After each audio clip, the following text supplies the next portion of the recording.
This is the newly launched Mini Countryman. Now this is a mini in name only. Dimensionally, this is anything but small. Now the Countryman arose from a need to provide a more practical solution to the Mini Cooper, which as a hatchback was a bit short on interior space. The Countryman then is the answer to that issue.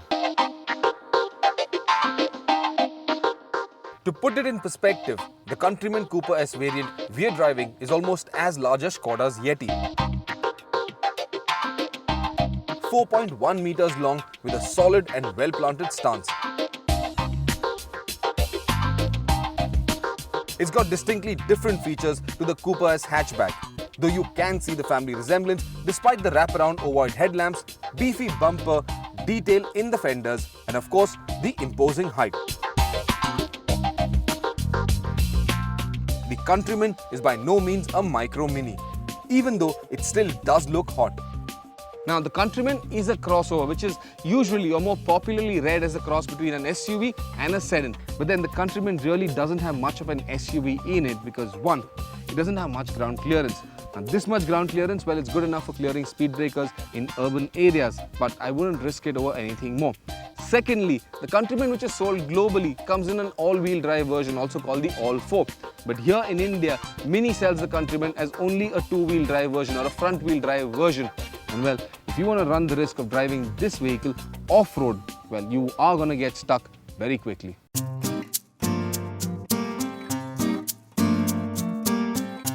But if you do get stuck, you will enjoy your time in this cabin. Someone had a fantastic time creating these interiors, and though manufacturing the hundreds of bits would have been a nightmare for the tool shop, those tiny details give the Mini a very cool, gadget-like feel.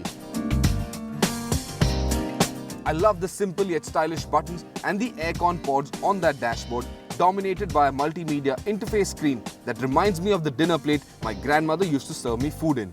Except instead of the flower motifs on that plate, this one has these ultra cool icons.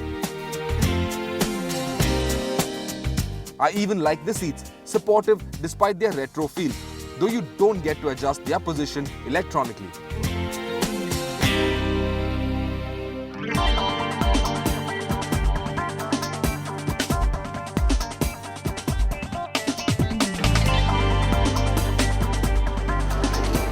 Now the Countryman is similar in every other respect to the Cooper S hatchback, except for it being stretched in every direction. So, under the hood, you get the same 4-cylinder inline petrol engine with a twin-scroll turbocharger that makes 186 PS and 240 Nm of max torque. But here's the thing, switch on the sport mode and you get an overboost function, and the engine now pumps out 260 Nm of torque. It may not sound like much, but the boot that plants itself in the seat of your pants, it just went from size 9 to 11.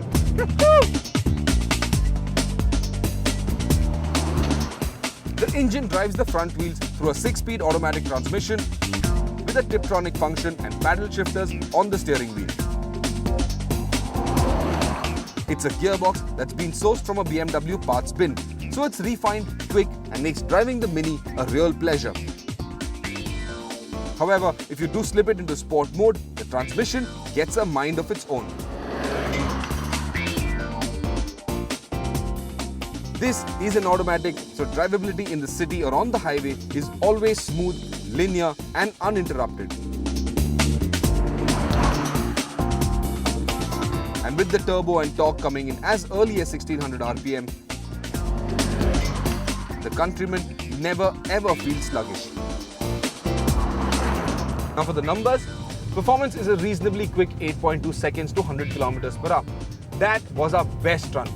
Incidentally, Mini claims 8.3, which is what we got in a few of the other runs. Now there are reasons why we got a faster time, but they're too many to detail. But one of them could be the altitude at which we tested this car, which is very, very close to sea level.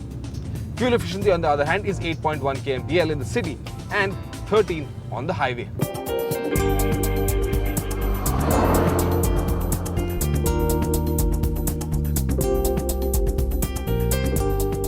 The suspension setup is reasonably stiff, but it isn't harsh and is not going to wear you out over a long drive. It is also nicely set up for rough roads where the suspension completely soaks up surface roughness, ensuring you don't feel a thing inside this cabin. The steering is precise but feels a bit vague at times, and while sports mode adds a bit of crispness, it's not enough. While you will be tempted to throw it around corners, it is important to keep in mind that the Countryman is a front-wheel drive crossover and so a bit understeery. As a result, even though the handling feels impressive at most times, sudden undulations can upset the dynamics.